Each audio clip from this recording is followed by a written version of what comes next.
Ah, quel jour magnifique! Le soleil brille et les oiseaux chantent dans les arbres. Je m'appelle Antoine et je suis un humble artisan. Aujourd'hui, comme tous les jours, je travaille dans mon atelier. Mon atelier est petit mais confortable. Il y a des outils partout, des marteaux, des scies et des pinceaux. Je fabrique des meubles pour les nobles de notre ville.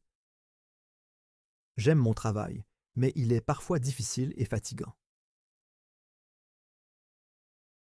Ce matin, je travaille sur une table en bois. Je la polis avec soin pour qu'elle soit lisse et brillante. Soudain, j'entends la porte s'ouvrir. Je lève la tête et vois un homme entrer. Il porte des vêtements très élégants. Il a un grand chapeau noir et une canne avec une tête de lion en or.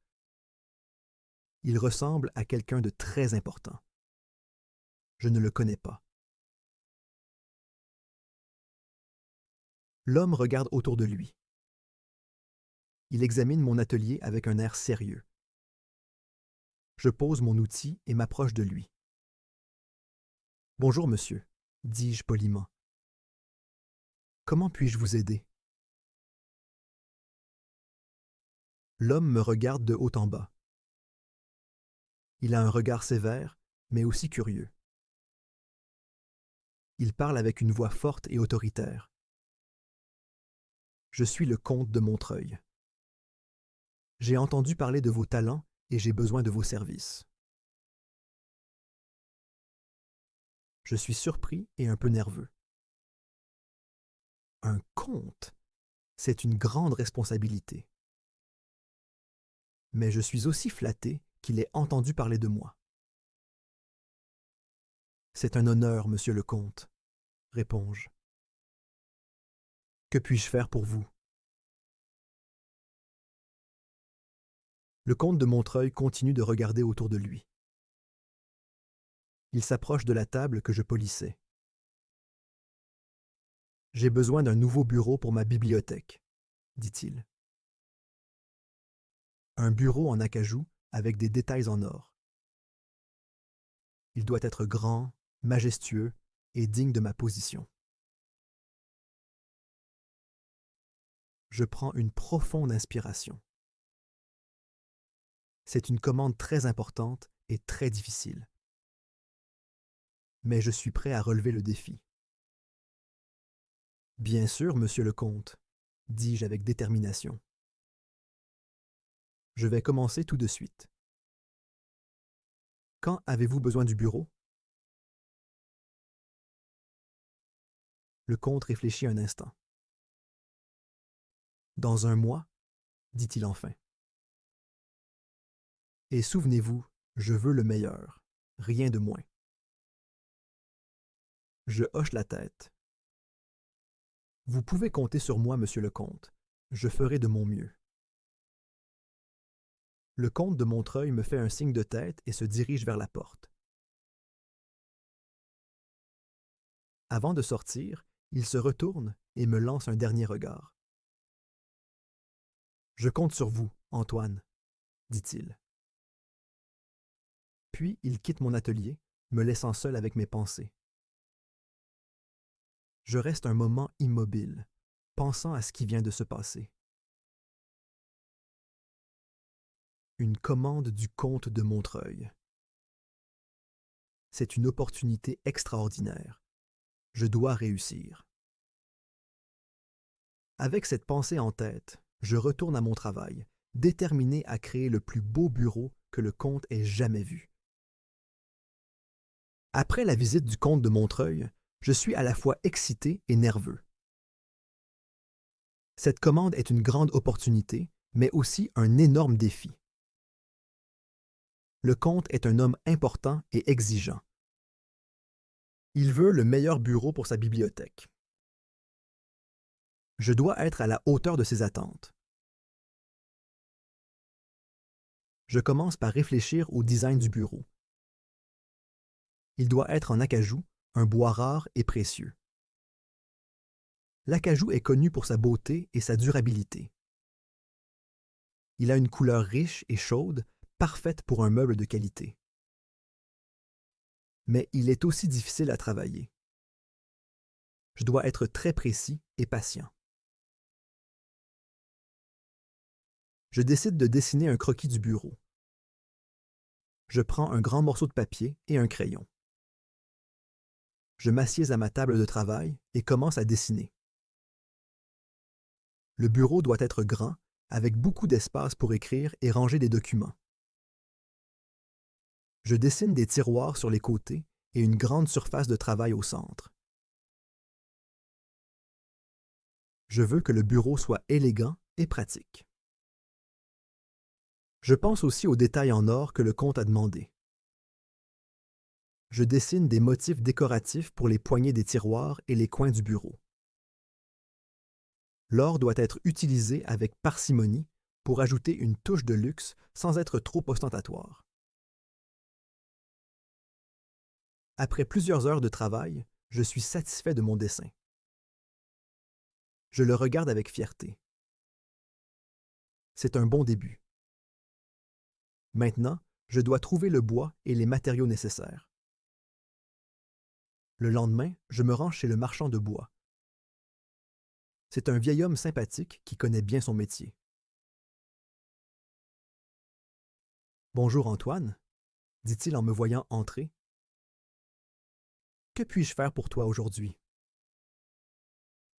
Bonjour, monsieur Dupont, réponds-je. J'ai besoin d'acajou de la meilleure qualité pour une commande spéciale. Pouvez-vous m'aider? Monsieur Dupont sourit. Bien sûr, Antoine. Suis-moi. Il me conduit à l'arrière de sa boutique, où il garde les bois les plus précieux. Il me montre plusieurs planches d'acajou. Elles sont magnifiques, avec une couleur riche et une texture douce. C'est parfait, dis-je en touchant le bois. Je prends celle-ci. Je paie le bois et le fais livrer à mon atelier. Ensuite, je vais voir le marchand de métaux pour acheter de l'or. C'est un autre défi, car l'or est très cher. Mais je veux que le bureau soit parfait. Je trouve de belles feuilles d'or et les achète. De retour à l'atelier, je commence à travailler. Je coupe l'acajou avec soin en suivant les lignes de mon dessin. Le bois est dur, mais il se coupe bien. Je passe des heures à sculpter et à polir chaque pièce. Chaque détail doit être parfait. Je travaille jour et nuit, sans relâche. Chaque matin, je me lève avec une seule pensée en tête, le bureau du comte. Chaque soir, je vais me coucher, fatigué, mais satisfait des progrès accomplis. Après plusieurs jours de travail intense, le bureau commence à prendre forme. Il est encore loin d'être terminé, mais je peux voir le résultat final se dessiner. C'est un sentiment merveilleux. Mais il reste encore beaucoup à faire et le temps passe vite. Je sais que je dois rester concentré et déterminé. Le comte de Montreuil attend le meilleur et je suis décidé à lui offrir un bureau digne de sa position. C'est le début d'une grande aventure et je suis prêt à relever le défi. Le bureau du comte de Montreuil commence à prendre forme, mais le plus difficile reste à faire. Chaque jour, je me lève à l'aube et travaille jusqu'à la tombée de la nuit. Mon atelier est rempli de l'odeur du bois fraîchement coupé et du bruit des outils. Je suis fatigué, mais déterminé à réussir. Je commence par assembler les différentes pièces du bureau. Je veille à ce que chaque joint soit parfait, chaque planche bien alignée. L'acajou est un bois magnifique, mais il nécessite une grande précision. Je passe des heures à ajuster chaque détail. Un jour, Alors que je travaille sur les tiroirs, je pense aux détails en or que le comte a demandés. Je dois être très précis. L'or est un matériau délicat. Je décide de m'entraîner sur des morceaux de bois avant de l'appliquer sur le bureau. Je prends une feuille d'or et un petit pinceau. Je commence à dessiner des motifs simples sur un morceau de bois. C'est un travail minutieux, mais très gratifiant. L'or brille sous la lumière de l'atelier, ajoutant une touche de luxe à mon travail. Après plusieurs essais, je me sens prêt à appliquer l'or sur le bureau. Je commence par les poignées des tiroirs.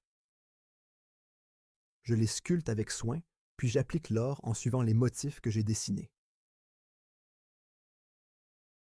Le résultat est magnifique. Les poignées brillent et ajoutent une touche d'élégance au bureau. Je fais de même pour les coins du bureau, ajoutant des motifs dorés qui rehaussent la beauté de l'acajou. Chaque jour, je fais des progrès, mais le temps passe vite. Le mois touche à sa fin et il me reste encore beaucoup de travail. Je ne veux pas décevoir le comte. Je dois me dépêcher sans compromettre la qualité de mon travail.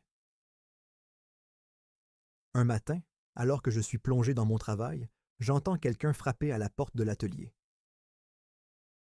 Je lève la tête et vois mon ami Pierre. Il est un charpentier comme moi. Il est venu me rendre visite pour voir comment je progresse. « Bonjour Antoine », dit-il en entrant. « Comment ça va ?»« Bonjour Pierre », réponds-je.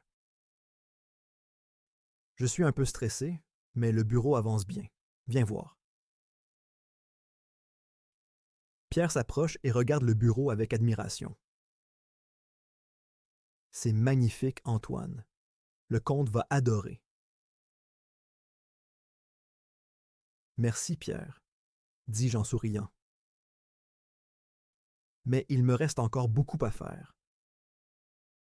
Chaque détail doit être parfait. « Je sais que tu peux le faire, » dit Pierre. « Si tu as besoin d'aide, je suis là. » Je suis touché par son offre. « Merci, Pierre. Ton soutien me fait du bien. » Pierre m'aide pour les tâches les plus lourdes. Grâce à son aide, je peux me concentrer sur les détails les plus délicats. Ensemble, nous travaillons sans relâche, déterminés à terminer le bureau à temps. Les derniers jours sont les plus intenses. Je peaufine chaque détail, vérifie chaque jointure, applique une dernière couche de vernis. Le bureau est enfin terminé. Il est magnifique, exactement comme je l'avais imaginé. L'acajou brille sous la lumière et les motifs en or ajoutent une touche de luxe. Je regarde le bureau avec fierté. C'est le résultat de semaines de travail acharné et de dévouement. Maintenant, il est temps de le livrer au comte de Montreuil. J'espère de tout cœur qu'il sera satisfait. Je prends une profonde inspiration. L'aventure n'est pas encore terminée, mais je suis prêt pour la prochaine étape. Le bureau est terminé et je suis fier de ce que j'ai accompli. Le jour de la livraison est enfin arrivé. Je me réveille avant l'aube, l'esprit rempli d'excitation et d'appréhension. Aujourd'hui, le comte de Montreuil verra le résultat de mon travail. J'espère qu'il sera satisfait. J'ai travaillé si dur pour que ce bureau soit parfait. Je m'assure que le bureau est bien protégé pour le transport. J'utilise des couvertures épaisses et de la paille pour éviter tout dommage.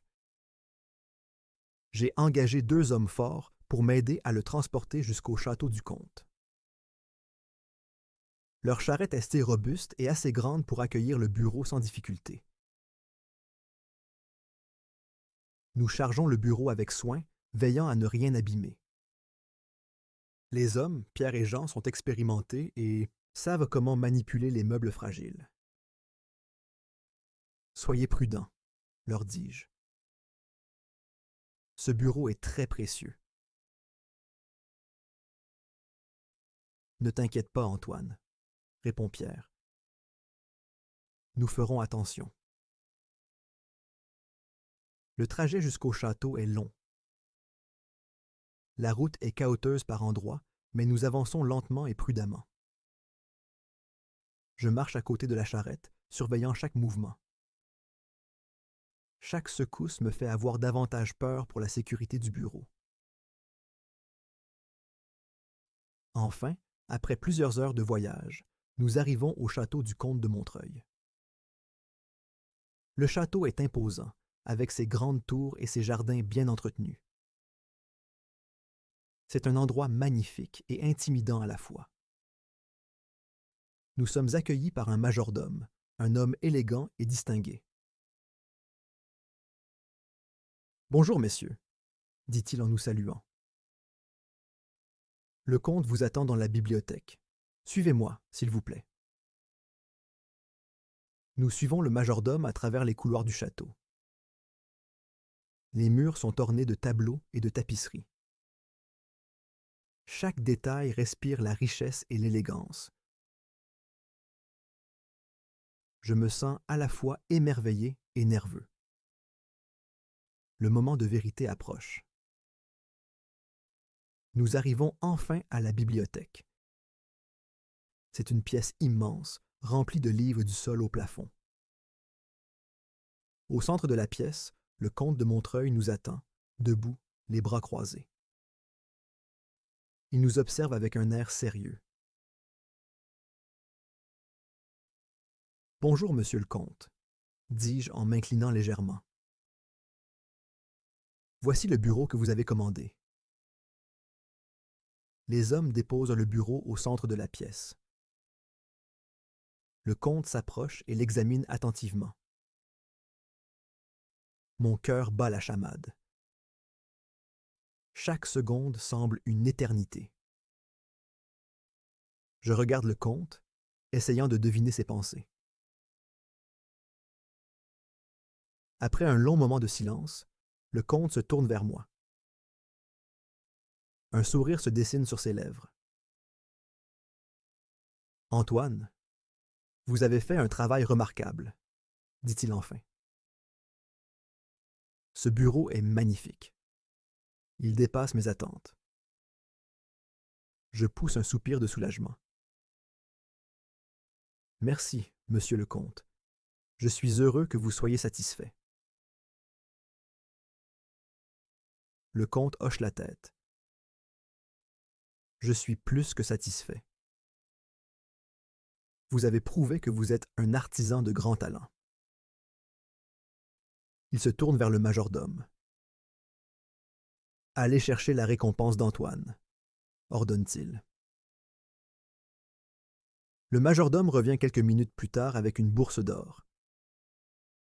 Il me la tend avec un sourire. « Voici votre récompense, Antoine. Vous la méritez amplement. » Je prends la bourse avec reconnaissance. « Merci, monsieur le comte. C'est un grand honneur pour moi. » Le comte me fait un signe de tête. « Continuez à travailler avec autant de passion et de dévouement. Vous irez loin. » Je quitte le château avec un sourire et une nouvelle confiance en moi. Cette expérience m'a appris l'importance de la persévérance et du dévouement. Je sais que de nouvelles opportunités s'ouvriront à moi.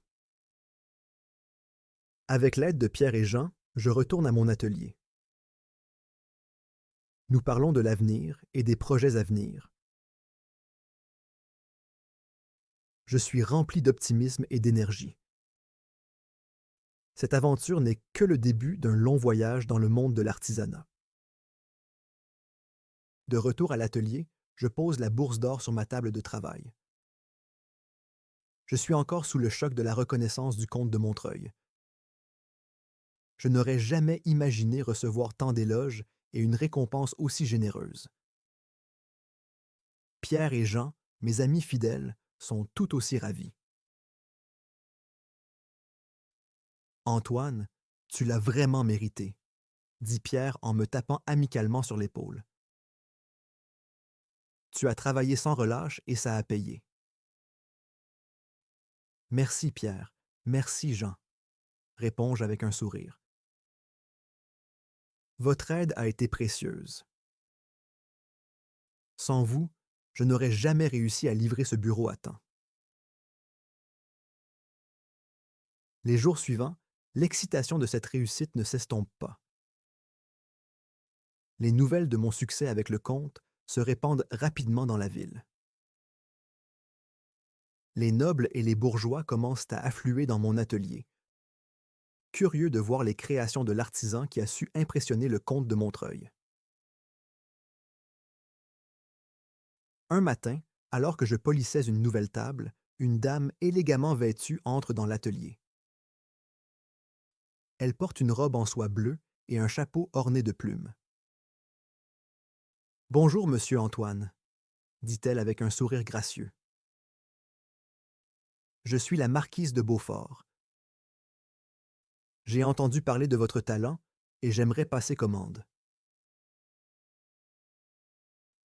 « Bonjour, madame la marquise », réponds-je en m'inclinant légèrement. « Ce serait un honneur de travailler pour vous. Que puis-je faire pour vous ?» La marquise me décrit avec soin le meuble qu'elle désire. Une coiffeuse en bois de rose, avec des miroirs et des compartiments pour ses bijoux. Elle veut quelque chose de délicat et raffiné qui reflète sa propre élégance. Je prends note de chaque détail, mon esprit déjà en ébullition, avec des idées pour ce nouveau projet. « Je vais commencer tout de suite, madame la marquise, » dis-je avec enthousiasme. « Je vous promets un meuble à la hauteur de vos attentes. » Les commandes continuent d'affluer. Chaque nouveau projet est un défi, mais aussi une opportunité d'apprendre et de grandir en tant qu'artisan. Mon atelier devient un lieu de création incessante, où chaque jour apporte de nouvelles aventures. Un jour, alors que je travaille sur une commode pour un riche marchand, je reçois une visite inattendue. Le comte de Montreuil entre dans l'atelier, accompagné de deux de ses amis. Ils sont tous deux vêtus avec élégance et semblent impressionnés par les meubles exposés. « Antoine, » dit le comte en s'approchant, « j'ai parlé de vous à mes amis, le duc de Valois et le baron de Richemont. Ils souhaitent également commander des meubles pour leur demeure. Je suis surpris et honoré. C'est un grand honneur, monsieur le comte. Je serai ravi de travailler pour vos amis. » Le duc de Valois s'avance et me tend une main chaleureuse. « J'ai entendu des éloges sur votre travail, Antoine. J'aimerais une bibliothèque pour mon salon, en chêne massif, avec des étagères sculptées. » Le baron de Richemont ajoute: « Et moi, j'aimerais une table de banquet, en noyer, avec des pieds ornés de motifs floraux. »